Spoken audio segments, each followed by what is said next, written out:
everybody. Welcome to Engage E-Learning. We're so happy to have you with us. I'm Annie Steichleather, and with me I have Kelly Murphy, our Director of Communications.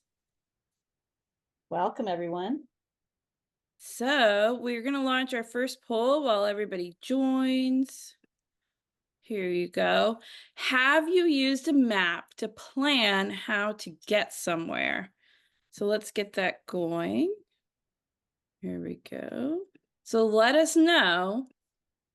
Yes, you've used a paper map. You used it to plan how to get from point A to point B. No, you have not used a paper map, but you've used an app like Waze or Google Maps. You not yet, but you want to know, where can I find a paper map? Awesome. Thanks so much for answering. I see that we have about half of the people. There's still some people that can submit some answers, so take your time. In the meantime, I'll let you know, if you're on a road trip, you can stop by a visitor center or a rest stop and you can pick up a paper map. A lot of times at a visitor center, it will be free. And it's a really great tool for you can explore, learn from it. All the maps have a key, and the key will teach you all about the area and how to read the map. So while we have amazing technology that literally tells us how to get from point A to point B, when you are learning to fly, you actually have to use a paper map when you're getting your pilot's license. And you have to learn how to get from point A to point B using that paper map and prove that to the examiner. So a really great way for you to practice early is to start working with paper maps just in your local area. Find a visitor center near you. Ask your family to take you on a little ride and go check one out. So I'm going to leave that up for a minute while you all get your polls in, and we're going to get going. Just a reminder, we have our customs. We're going to respect everyone. We are recording this session, so please use the Q&A. Be thoughtful about our questions. Raise your hand, and let's see some reactions. Can we see some reactions? There we go. I love it. I love it. So anytime you're really interested about something, you're excited, let's see those reactions. It really makes us feel good. It makes our guest speaker feel good, and it makes us know that you're there. And most important, we really want you to have fun. This is for you. We want you to engage. Don't hold back on your questions. If you want to send us a chat, please do that. So we have a little bit of a different agenda today because our guest specialist is a flight instructor. So she is still doing some lessons today. I chatted with her earlier and she was up in the air, and then we met briefly to make sure everything was working, and she still is up in the air. So she'll be joining us a little bit later. So I'm going to start with our activity first, and then Jayme will join us. We're going to start our activity and just creating our own imaginary world. It could be anything you want. It could be an airplane world. It could be a bird world. It could be a mechanical world, a STEM world, whatever you want it to be. If you're really into math, if you're really into science, it's yours to design. And then we're going to learn about aeronautical sectional charts. And we're going to do some flight planning, and we're going to turn that imaginary world into an aeronautical chart. So it is a couple of steps, and you may not finish it today, but at least you can get started, and I hope you learn a lot with us. And then later we're going to meet Jayme Frederick, who is the Assistant Chief Flight Instructor at Sporty's Academy, and she is the Director of Aviation Program at the University of Cincinnati. She's also our conference staff, and she is the president of the WAI Wright chapter. So we're really excited for you to meet her. You've met us. I'm Annie Steichleather, again, Manager of Youth Programs, and Kelly Murphy, Director of Communications. So we're all both happy to be here. If you have any questions for us, we have a Q&A later too. All right, so Jayme will be with us later. And now you can get your materials ready. So you're gonna need that poster board. If you had Model Magic, that's optional. I got some white Model Magic. What's really cool about the white Model Magic, you can use markers on it, you can paint it, you can do all sorts of stuff with it. You do need a ruler. The aviation plotter is kind of optional, but it will be helpful if you are experienced in your flight planning, and it's something that you're absolutely going to need down the road. And then that VFR sectional legend, that is a free printable.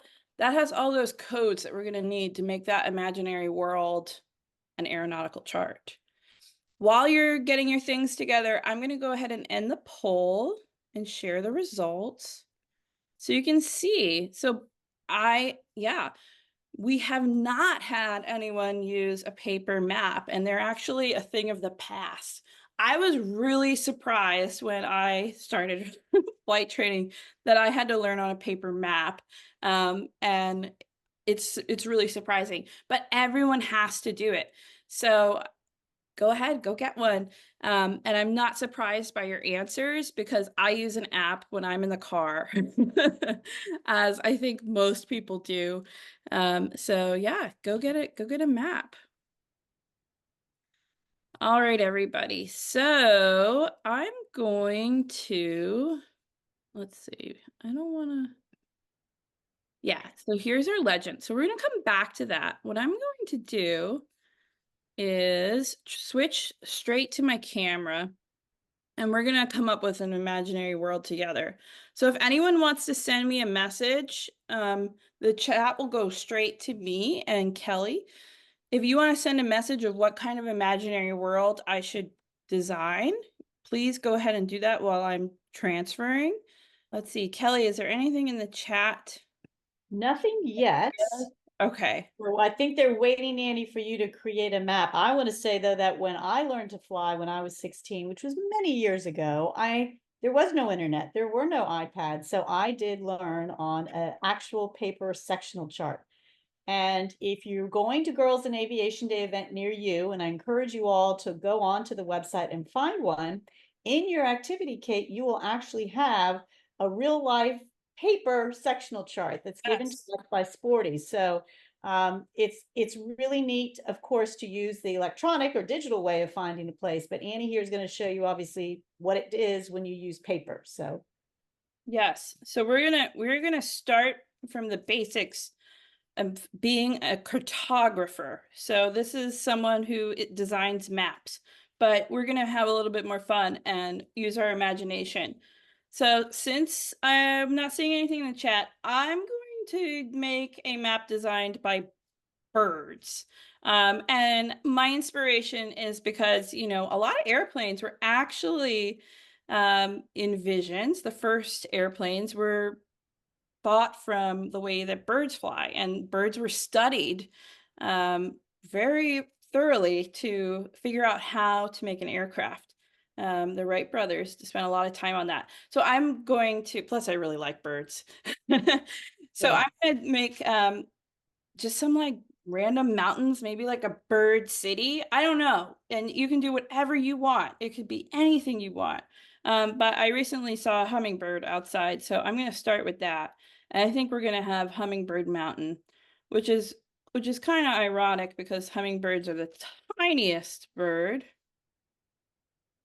So I'm literally drawing. And here's the wings. And I'm using a colored pencil because then you can see what I'm doing. And I'll make the little eye. But I would recommend using a pencil because then you can change something. I'm going to go pretty fast here simply because I have a lot of steps to show you. So just go ahead and make your place. This is going to be my mountain. I want a lake too, so I'm really pretty inspired by cranes. So we're going to do like a crane lake. And I'm keeping it kind of abstract because, if you think of a map and the earth, it's very organic shapes. It's not very, structured. it's when cities come in that there is structure. So I'm going to think of kind of a crane here. This is Crane Lake.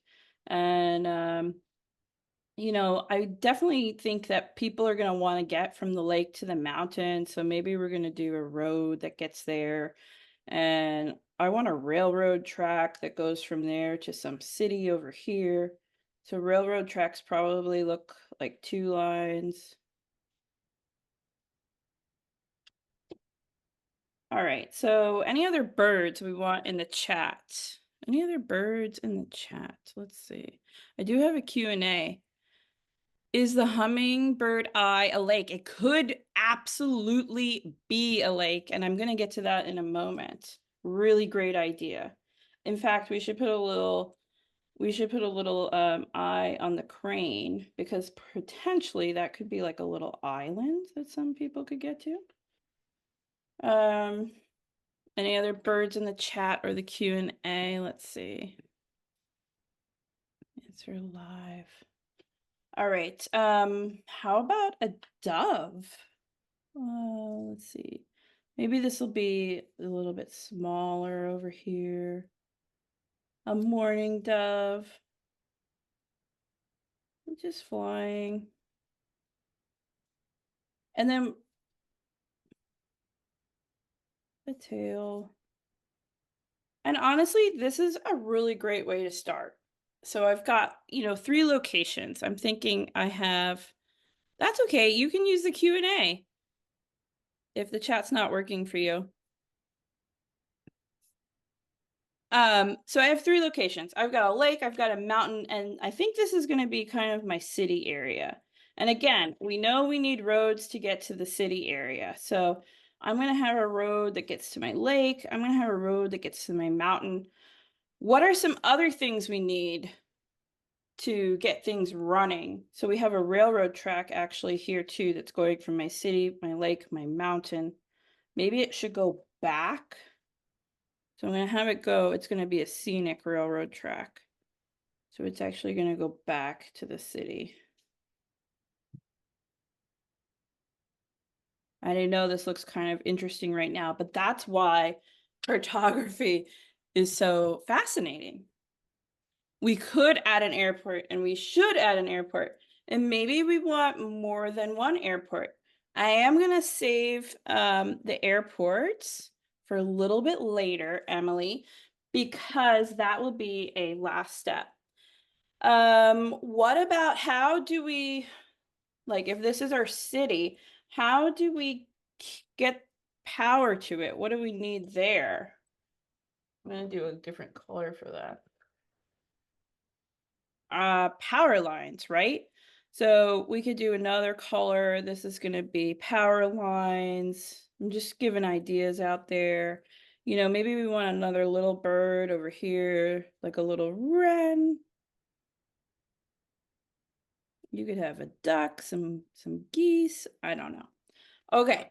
Once you are done, and again, you can spend a lot more time drawing. You can add lots more details.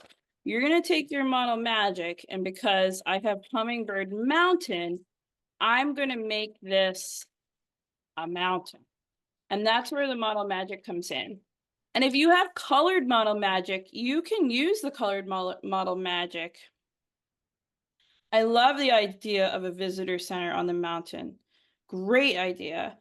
But we're really going to just place that, and then you can make peaks. You can pull it up, you can add to it, but we're going to make literally that hummingbird shape right on their paper and just add it to it.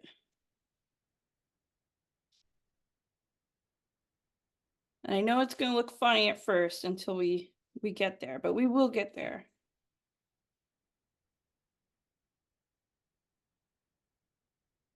Okay. Kelly, do you have any ideas? What would you add? So we've got a visitor center, a power line. Yeah. Mountain. Do we have a lake? We're going to have this kind of crane lake here. Lake. Should we have an airport nearby? Yes. And the airport we're going to add with a very special symbol once we finish adding the height of, Okay. we have a railroad, we have some power lines, we have some roads. So I think we're in pretty good shape. Mhm. All right, maybe we want, oh, we talked about maybe the islands here on Crane Lake. So you can even use this little model magic. It doesn't just have to be one mountain, right? And if you have trouble sticking this, it should dry and stay, but you can use a glue stick. You can use some Elmer's glue later. Thank you. All right. And here I'll make this a little island too for the lake. Like a little mountain. So on the actual aeronautical charts, it will show using different colors the elevation, the different heights of mountains and things like that. So that's why it is kind of important. I'm going to add just on the edge here like a little cliff, because sometimes people in cities like to look at mountains too. Okay, so now we get to the fun part where I know we want color. So you can add color a lot of different ways. What I suggested was bringing markers. Markers a lot of people have, which is why I suggested them. We're absolutely going to make that lake on Hummingbird Mountain. So that's going to be a lake. You can also paint. So this was something that I didn't think of earlier. I apologize. But a really great way to cover this quickly is to paint. And it'll dry pretty quick with watercolors. I found it as I found my markers today. So this will cover right on top of the model magic really easily, and you can cover that. A I good will, question here, Annie. Sorry, do they have different colors for the different heights on maps? yes, there are. I am not going into that much detail, but we are going to look at that when we look at the chart. But I was going to mention that lakes actually do show up as a light blue. So we're going to go ahead and paint our Wren Lake this light blue. And actually, Earth shows up more, like flat Earth shows up really more green. So I'm getting that base coat. Here we are.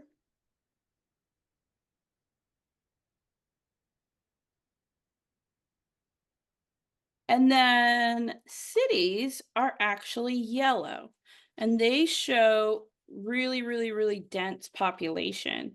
The reason they are marked as yellow, so remember we were going to make this dove a city. The reason they are marked yellow is because they change the distance that an airplane needs to be above. So we're going to make this dove a city so that we know it's really a dense population and it's going to be yellow. And Kelly, do you remember the colors? It's been a while for me on that one, but I believe the lighter it is, the higher up it is. Is that That is correct? correct. Yes, the lighter, the higher. Yes. So it's usually like a cream colored. So you start on the edges, it would be, you know, this kind of lightish green. Usually that's a flat on the edges. And then it's a cream color, which I don't have, so we may have to get into the markers. But the light cream color would show our peaks. So up here, and it'll dry kind of light on the model magic. So I'm also going to show you one that I have worked on a little more. Totally different from our bird world, but this is mechanic world. So this one's a little bit dry, and now I can go in with my markers and add lots more details. So this is actually Wrench Mountain. So we can, like I said, I got the light layer down. I can make some of that cream color. We can try and add that. This was a valley, and I'm calling it Tire Valley. This was Gear Lake. We have a little hammer town. So there is a lot of things happening in this village, but it's just a totally different example of a town that you can do. All right. So in the perfect world where we have endless amount of time, we would color this whole thing. We don't have that today, but what I'm going to do is we're going to switch right back over here and we're going to look at this legend. And this is where we're going to add the airport. So I'm actually going to zoom in for you. So our airports are right here. And it's different in size. So 1,500 feet to 8,600, I'm sorry, 8,069 feet is a circle, and then one line, one white line, is one runway, and an X would be two runways. You can have multiple runways. The pink means typically that it is not towered, and the blue means that it is towered. That means that you talk to someone when you enter that airport. So we're going to go back to, we'll go back to our lovely bird town, which we'll add more details to, and we can add those airports.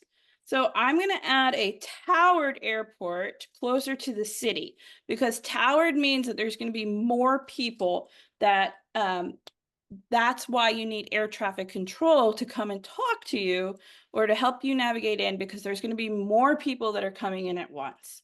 So it'd be really great if we had a towered airport right here.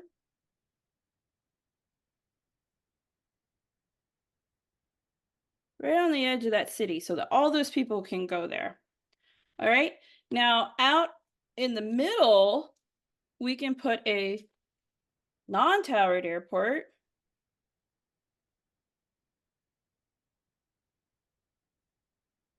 And maybe it's a different direction, right?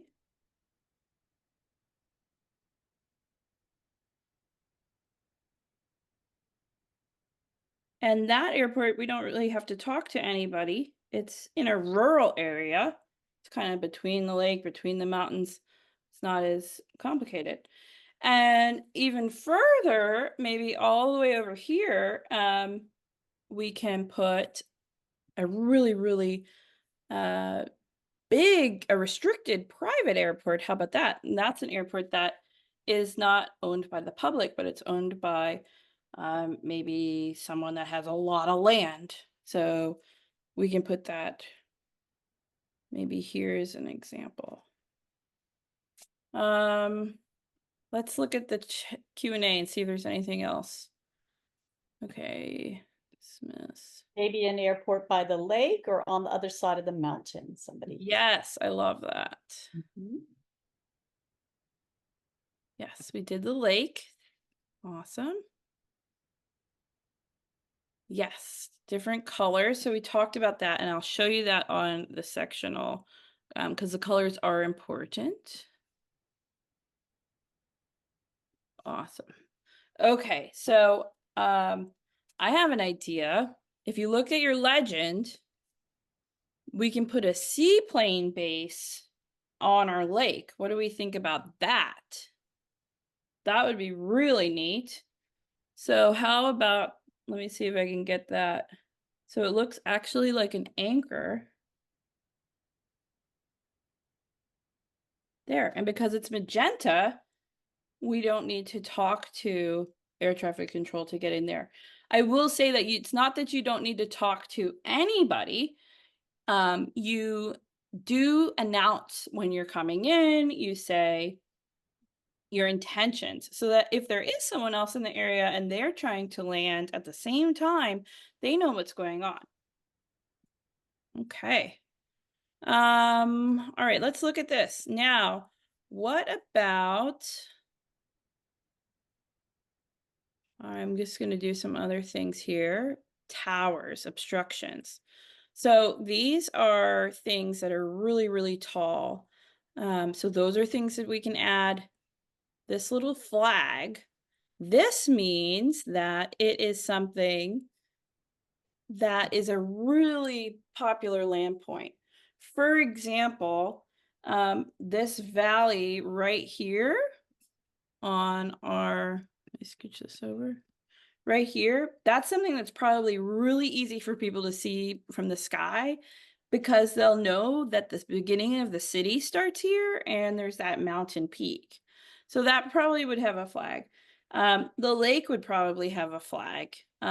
This lake on the mountain would probably have a flag because it would be a point that people could really easily see from the sky. Okay, so now the next step is to try and calculate how you would get from one airport to the next airport. And that is where you're going to use your plotter. So, and this is something that you do with your flight planning, and we can talk a little bit about this with Jayme when she gets here. She's really the expert. So there's a couple of different things on my plotter. This one's a little different than the one that I sent you. This has terminal area chart and sectional chart here. So I'm going to use the sectional chart. The terminal area chart is really zoomed in. It is for more populated areas. And what you do is you put your point here and here, and you basically count. So this is, it's not quite on 25, but it is 20 here. It's like 20, I would say 3 nautical miles from there to there. So I know that's how much the distance is. Then I can use this tool and I can find out how long it would take me to get there. I can find out how much fuel it will take me to get there. And that's really the basics of our flight planning. So while I still have this and I'm showing you this, I wanted to show you a real map before Jayme joins us and we can ask her lots more details. This is a real aeronautical chart and this is of Jamaica.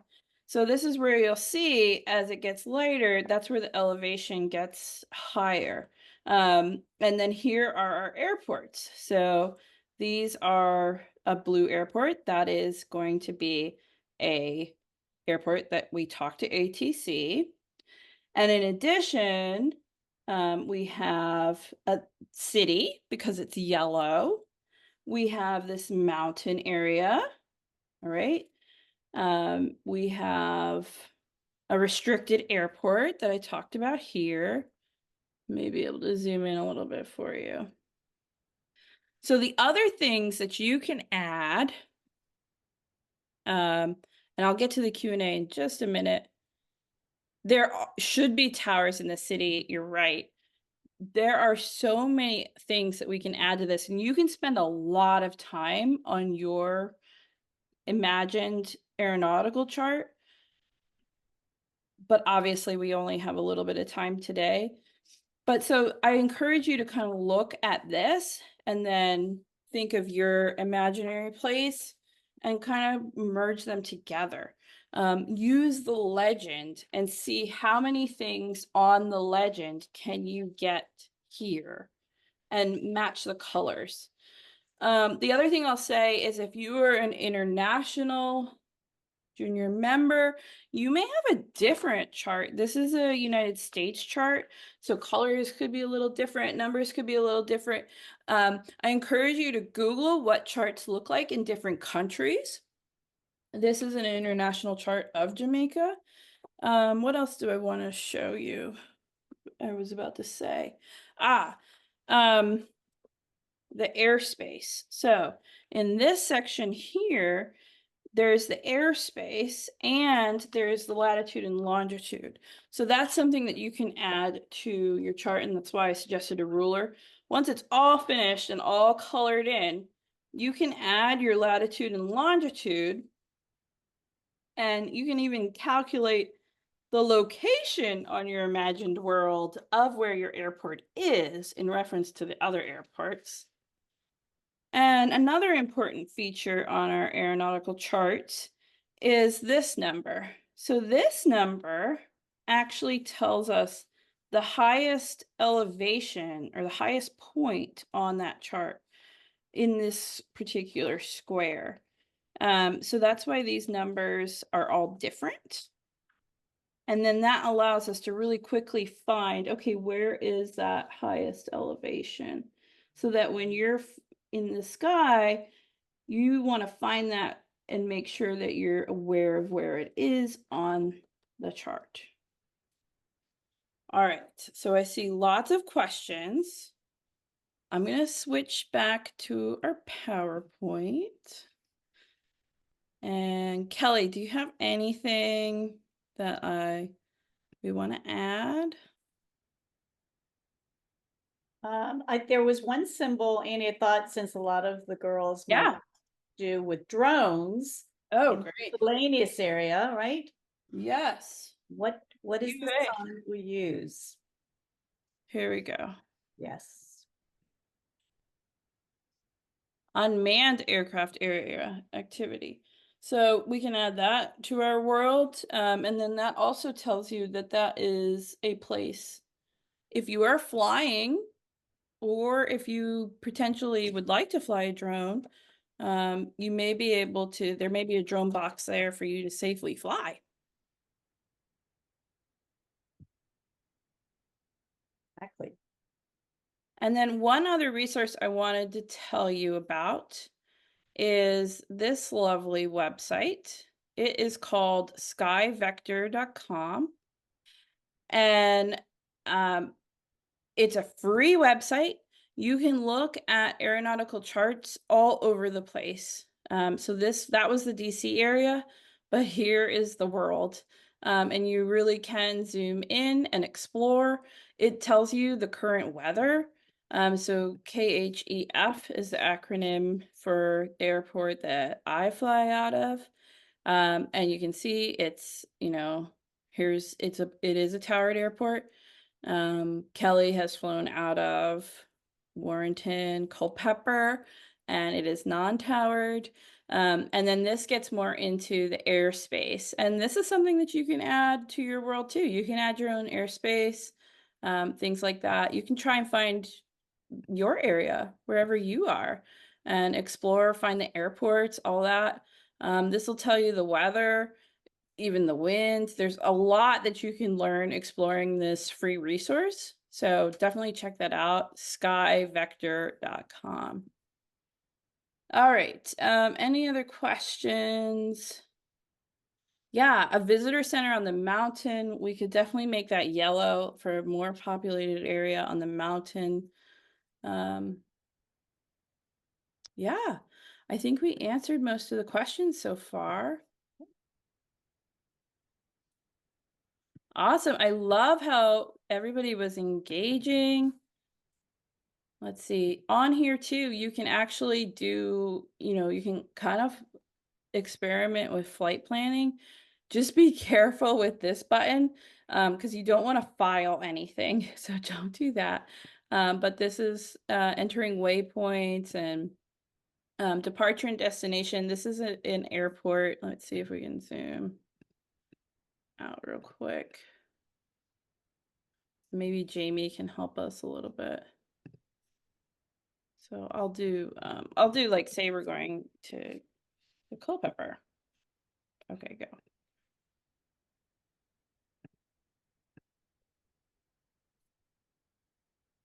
The zoom is a little tricky. There we go.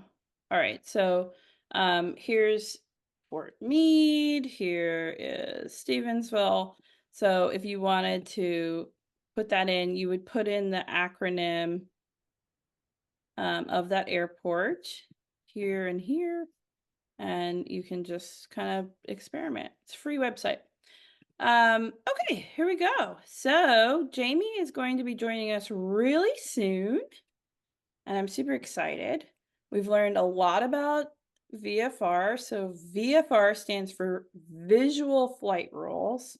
She may talk to us about instrument flight rules.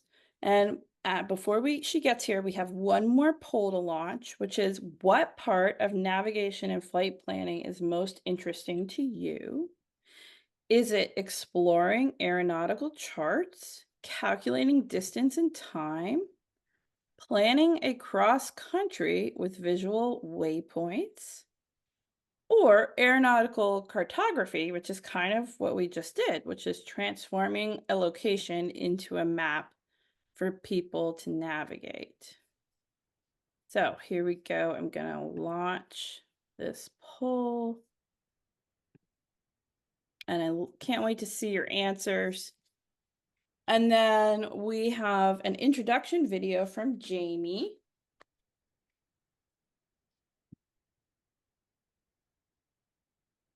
And she'll be joining us really soon. Oh, here we go. So we have a planning across country. Oh, it's very split so far. Excellent. Half of us have submitted. Let's see if we can get all of our participants. Okay. Awesome. So some of us like exploring the aeronautical charts, which is really fascinating. I agree. Planning the cross country is interesting too, right? How far is the distance? And then the aeronautical cartography is really cool too. Two people like that. Awesome. I love it. I'll leave that up just for a second and then I'll share the results. Any other questions regarding the navigation, the flight planning so far? This is kind of a reverse way of learning it. I think it's really fun, but I hope you had fun. And if you really sit down and make a really detailed version of this, we cannot wait to see it. You can email it to aviationforgirls@wai.org. And without further ado, here's our video from Jayme. Here we go. Hi, my name is Jayme Frederick, and I'm the Assistant Chief Instructor, Assistant Chief Pilot here at Sporty's Academy. I've been flying for about 8 years. I've been a CFI, CFII now for going on 3 of those years. I have over 1,500 hours, and I love it. So my kind of normal day, I don't really have much of a normal day anymore. I have certain things that I'm responsible for, sure. But each day is a little different, and that's the real beauty of it, and that's why I really like this. So being the assistant chief instructor, my first kind of dictated thing of what I have to do is really help what the chief pilot does. So we share a lot of those tasks kind of between us. You know, more people who can do something, the lot easier it is for everybody else. So I share a lot of those tasks and things that I do with our chief pilot here. So some of those things is kind of help and oversee our instructor base. We have about 20-25 instructors based here at Sporty's Academy.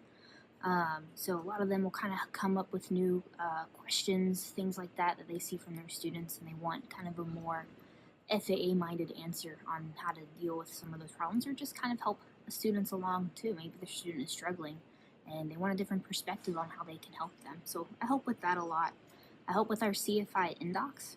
So when we bring new CFIs on, how their training process goes, so that kind of comes up with some checkout flights, making sure that they can teach the Sporty's way, if you will. I kind of help overall our FAA agreements that we have when those inspections and things are coming up.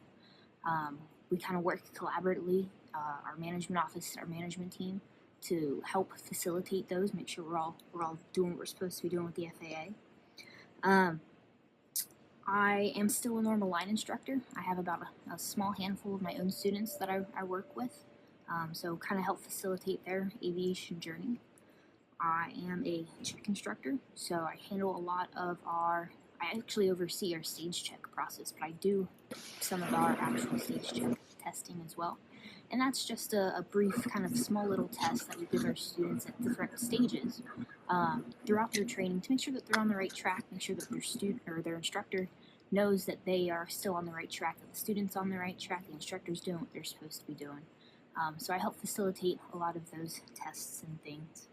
I also am in charge of our University of Cincinnati partnership. I help facilitate that. So we have about 80 to 100 students from the University of Cincinnati that go through our program, and they earn up to their commercial pilot certificate. So kind of help and oversee that. Within that, I do teach some of our lecture classes. I teach our private pilot ground lecture courses. So that's always kind of fun to see. So all in all, with the amount of student load that we have here at Sporty's Academy, we have about 200 students kind of at any given time. So helping to oversee them, making sure everyone's on the right track, doing what they're supposed to do, making sure their cross countries are actual long enough to be cross countries, things like that in our fleet. So we have about 21 different aircraft, 21 overall aircraft in our fleet. We're primarily a Cessna, a fleet. So we have some N models, some N's, some R's, some S's.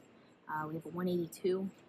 We're known most for kind of our Piper Aztec, our red Piper Aztec. And that's kind of a day in my life. Thanks. All right, how's everybody? Excellent. Can we see some reactions from Jayme? Oh, there we go. I love it. Thank you, everybody.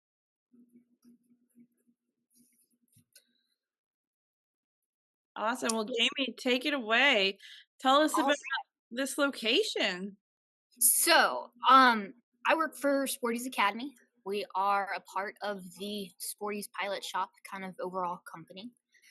We are based here at the Claremont County Airport in Batavia, Ohio, which is just to the east of Cincinnati, Ohio, which is a bit more southwest overall Ohio. So this is our airport here.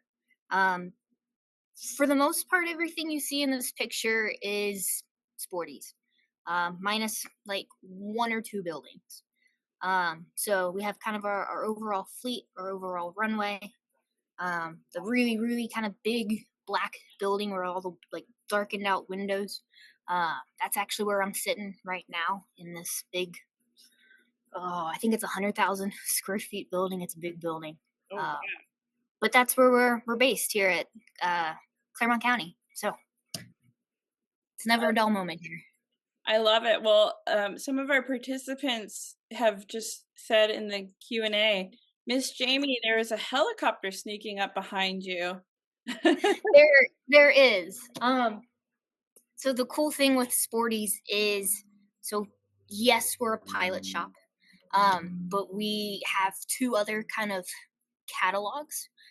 So we actually got ourselves started. Sporty's started as a catalog company, where you wrote in on an order form or you called in on the phone and you placed an order, and then your stuff would ship. So way before anything online shopping. And so kind of to honor that, to also kind of help engage people of what they can buy, we have a ton of our decor stuff hanging around. So at some point, you could buy that helicopter ceiling fan. So now it's just there. I think it's really cool. So it's not something that we can buy still, huh? You might. I'll have to go look. You'd have to find it up. Okay, awesome. So we have a really cool picture coming up. Tell us about this day. This is my very first flight. So I was 7. For reference, I'm 28 right now, so long time ago.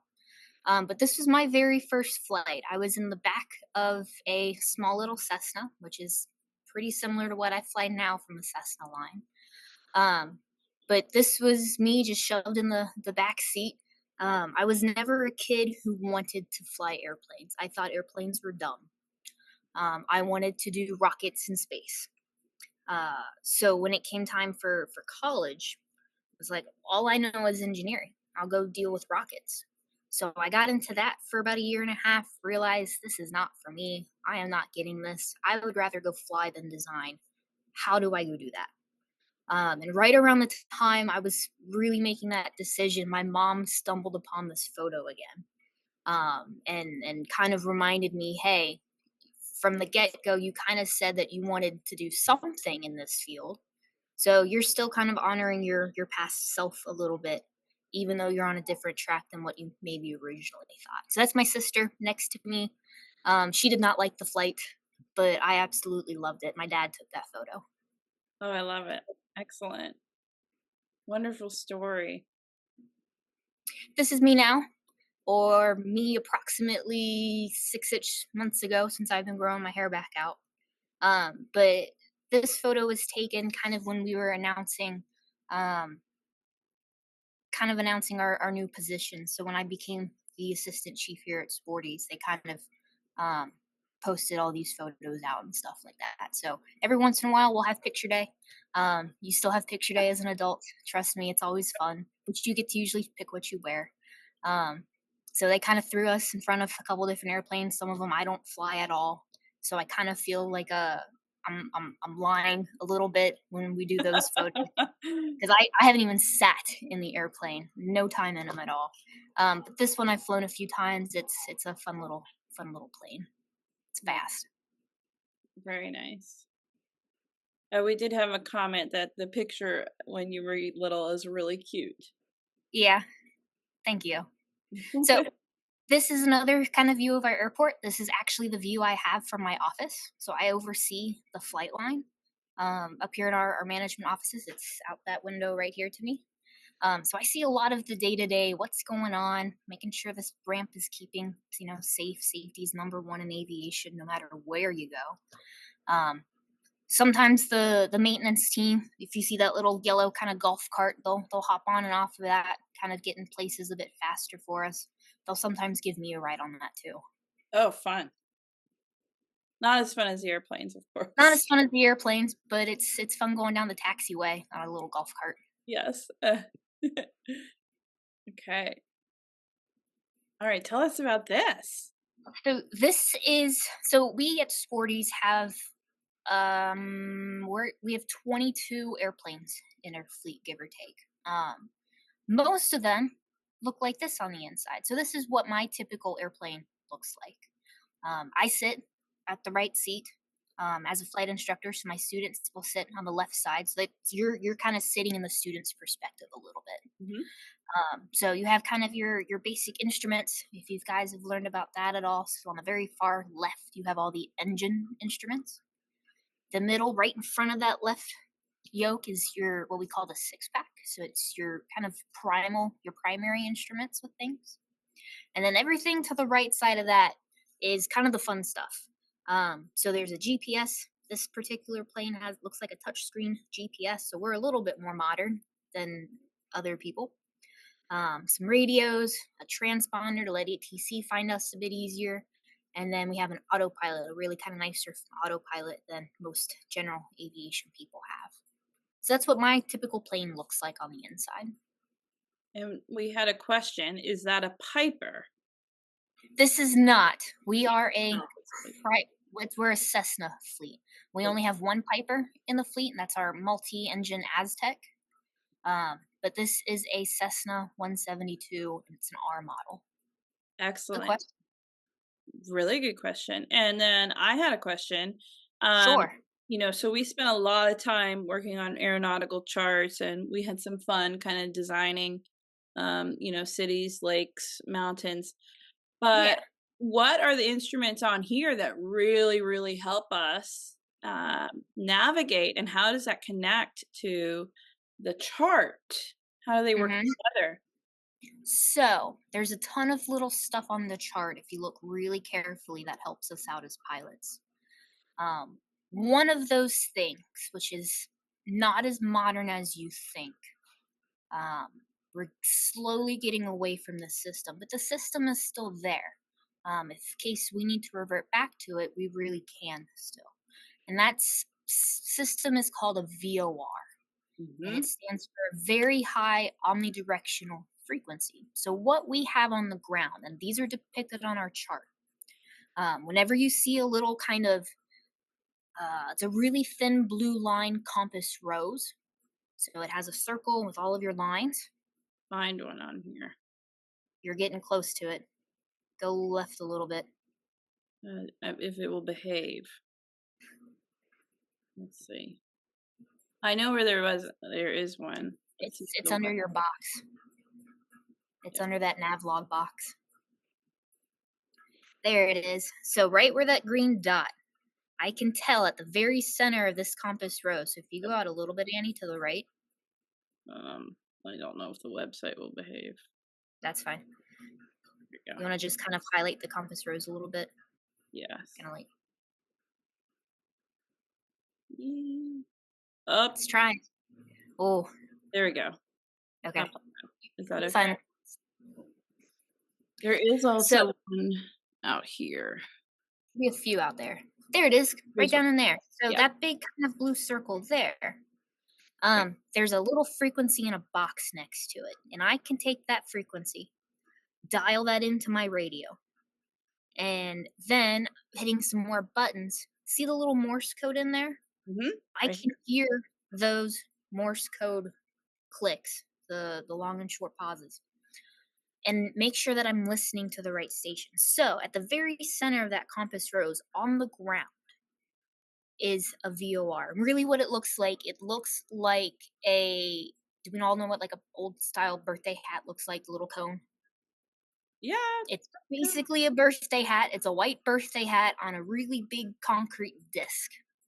And And that it has like a little white ball on top, kind of like a sometimes does.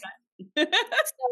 So that birthday hat, that clown hat, is putting out a big circle of what we call radials. It's putting out little direction things. And on the flight deck that I have a system in there that I can kind of just turn a little wheel and I can pick up exactly what radial and it'll take me directly to that station, directly to that center of that compass rose. So I can do that for my navigation too. Yeah. I also have on my GPS, it'll pull up kind of various aspects of my overall sectional map. It might not be completely updated to other ones, but it helps me kind of watch out for different airspace and airports, and I can kind of use that just like you would in a car. You know, if I want to get point A to point B in my GPS, I can. The problem is that in your car, if you take the wrong turn, it'll recalculate and kind of just do it for you. We don't have that. I have to recalculate the GPS. Right. But that's some stuff that I have in my plane as I'm flying along, I can pull up and use. Yeah, absolutely. And here's that example of that radial Jamie's talking about here. These are two VORs here right next to each other. And you can kind of use both of them. See the little light blue line kind of going right in between the middle of them? And it's Yep. got a V453, it looks like. That's an airway that basically connects two VORs. It's like a highway in the sky. This right here. Awesome. Great connections. Thanks, Jayme. All right. Sure. So that is inside of this, right?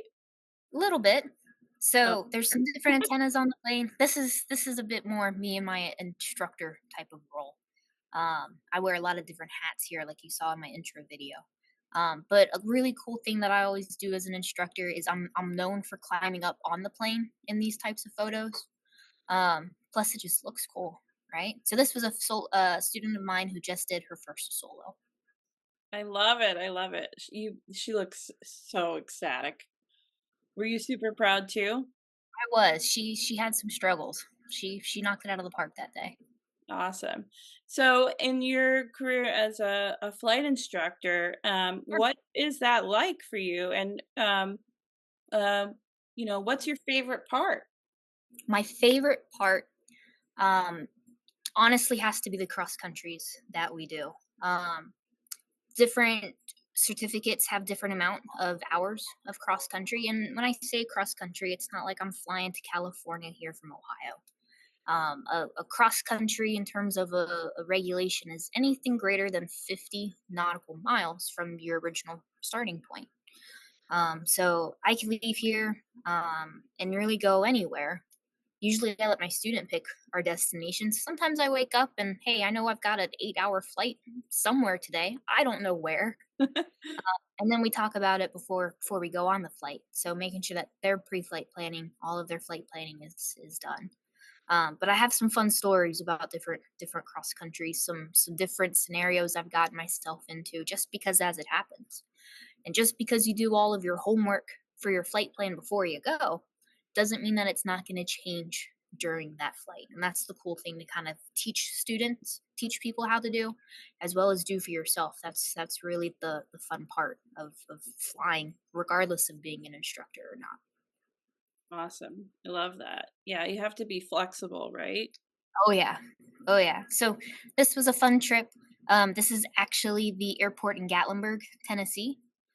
So a student and myself, we took off out of here, out of Claremont, and we went actually down to Nashville first. We did a touch and go there at Nashville, and then we went east and we stopped in Gatlinburg for an hour or so, got some fuel, so you can kind of see the mountains out there. So that was cool because it was in a bit higher terrain, a bit higher elevation than what I'm normally in. It's not terribly too much higher, but it is weird, kind of more mountain flying. I mean, I haven't been really out in the Rockies. That's different, out west. But the little bit that I have done, it really makes it you think a bit more, just because everything's higher. So I think that actually is our little plane that we took um, down to Gatlinburg, and that was about a 8-hour flight round trip. So coming all the way back home. And off the top of your head, do you know about how many nautical miles? Oh, I didn't mean to put you on the spot. maybe about 400 or so, give or Okay. take. Yeah.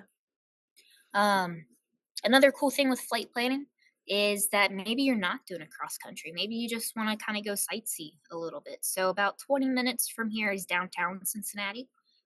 So from a flight planning perspective, I really had to watch my airspace and make sure I was talking to our air traffic controllers.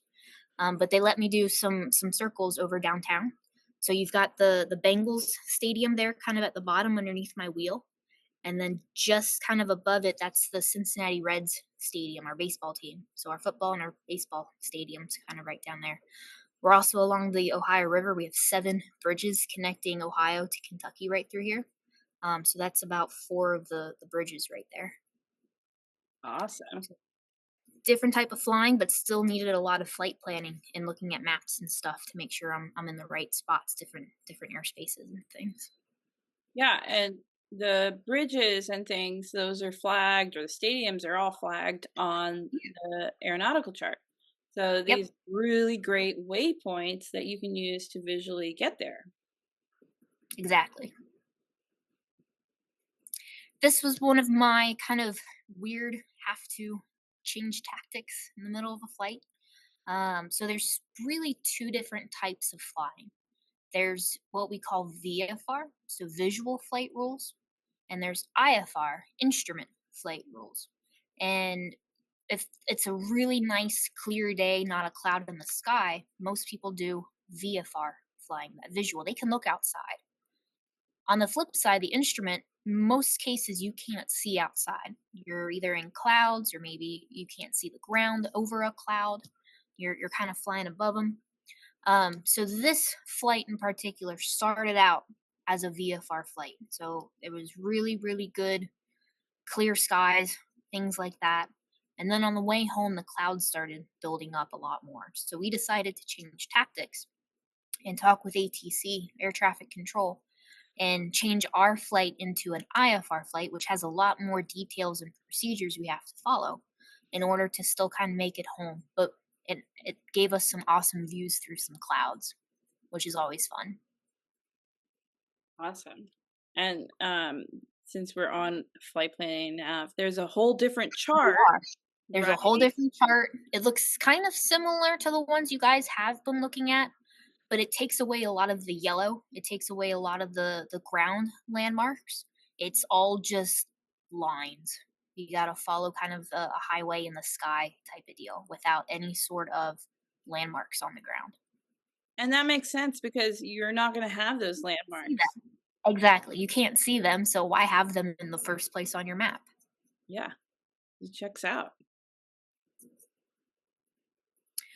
Wintertime is another reason why flight planning might be a little different. Um, so this picture in particular, there I'm on the left. This was me completing my CFII, so where I can instruct in instrument conditions. The day that I passed it, we did have obviously snow and stuff on the ground back in January a few years ago. But flight planning is different in the winter because you have to take care of your engine a little bit more. Maybe the runways you're trying to go to are snow covered. So maybe pick some closer airports to where you're going, and finding that on your map there too. Um, Part of kind of some things with our map, if I'm going to what we call a non-towered airport, maybe some runway kind of in the middle of nowhere that's not really close by to things, it's going to be snow and ice covered. A smaller place, even like us, even though we're non-towered, we have the facility to kind of clear off the runway. Towered airports can clear off the runway. So really quickly at a glance on my sectional chart, I can tell what is a non-towered and a towered airport. So when you're looking at an airport and you see that it is kind of colored like a reddish maroon, that's a non-towered airport. They don't have a tower directing traffic. So I kind of have to use a frequency and kind of give myself kind of positions and help out my other fellow pilots to make sure that I'm doing those right. But if I'm looking at my chart and I see a blue airport, that's a towered airport. So usually they're going to have better maintenance for me. In the wintertime, their runways are usually cleared first, just because they have more manpower. They have bigger machines and things to help clear it off, to plow it off. But that's kind of also why my sectional chart is colored the way that it is. So everything's kind of at quick glance for me. I don't have to go dive through another big book. I can just kind of get a bunch of information right there off my chart. And that's very helpful. Awesome. I love it. Thanks so much. So we came up with this poll together. Do you want to rate it to them? Sure. Yeah, So all positive? our question of the day, when you are traveling, what makes the most sense to you? Do you kind of use, how long does it take to get there? Does it take me 20, 30 minutes to get there? And that's how I kind of decide my distance. Do I kind of just keep describing the landmarks that I pass and kind of note my distance that way? Maybe if I know, mom or dad's driving down the road, and I know in order to get to my grandma's house, we got to make a right at the Walmart and then go forever and then make another left at a gas station. That might be a landmark way. Or do you tend to kind of think of directions still? So you're still kind of using north, south, east, west, kind of left, right. Which way are we turning? That type of stuff. So, Ooh. how do you make decisions when you're planning a way to get somewhere? Ooh, 100%. 100% on landmarks. And Landmarks. I have pilot friends. They got their private pilots. They haven't flown in a very long time, but I'll go out with them every once in a while. And we were downtown going to a play, and I was giving the directions. And I said, hey, we need to go west for 2 blocks and then north for 1 more block. And they both turned and looked at me, and they're like, we're going to need you to put that in a different way. So I had to go back and be like, all right, we're going to go 2 blocks forward and then 1 block to the right. So even though you're a pilot, you sometimes just don't think of it always in north, south, east, and west, or left, right. Usually here in the Midwest, everyone kind of times everything of, hey, how far out is that drive? Oh, it's 40 minutes. It's going to take for a while. Or, hey, it's right around the corner. It's 5 minutes. It's a piece of cake. So, Wow. And I think actually the answer is kind of, when you're up in the air, all of it is important, right? all of them are important. So let's kind of look at this bullet point by bullet point. If I am planning a flight and the flight was supposed to take me 40 minutes, and I look down as I'm flying along, and I look at my watch, and it's going on 60 minutes. I've messed up somewhere. Either I have a really strong headwind I'm trying to fight, or I really passed my destination. It's way behind me. So I have to rethink some things. Yeah, The absolutely. middle one, the landmarks and distance we travel. So there's a cool way of navigating too. It's a mix of what we call pilotage and dead reckoning. So with pilotage, we're looking at landmarks. We're going from, all right, I know this lake and I know this stadium and I know this little small town. And between my start and my finish, I have to see all of those landmarks to get to my final destination. We usually add that to dead reckoning, meaning based on this amount of wind at this speed, at this direction, and if I'm flying a heading of, let's say, 160, what is the wind doing me? How do I correct for the wind to still go on the heading I need to? As well as then calculate if I am on that heading being pushed maybe sideways for 5 minutes and 20 seconds, I should then get to my next landmark. And then from there I can calculate how much fuel I'm gonna burn. So that kind of is more of our landmarks and distance. I have to know the distance between my points because that's how I'm gonna find the time between my points. And then I can add all of that up at the end. The directions really matter too. So we have a big amusement park here in Cincinnati. It's called Kings Island. I think it's now under the Six Flags thing or Cedar Fair, one of those two. But it's still in Ohio. If I were to leave my airport here, kind of on the eastern side of Cincinnati, I have to go north to get to this amusement park. Okay. If I go south and I cross the Ohio River, now I'm in Kentucky. So I am nowhere near going to the amusement park anymore. So that's kind of the same thing here for us. If I'm supposed to go due south and I accidentally turn and now I'm going east, well, now I'm going to end up in the completely wrong direction. I'm nowhere near close anymore. So I have to kind of look at that stuff too. So my context clues, my landmarks, the time, which direction I'm going, it all formulates back into my good flight plan. Absolutely. Thanks so much for Absolutely.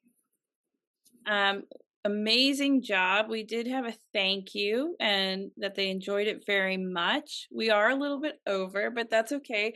We're so excited and sharing our story. So if there's any other questions before we go, I think it is time for any Q&A for Jayme. We'll answer that live. Thanks so much for the appreciation and saying you enjoyed it. We appreciate you being here. Awesome. Jayme, do you have any other questions for anyone that's here? And I'll go just for a little wrap up.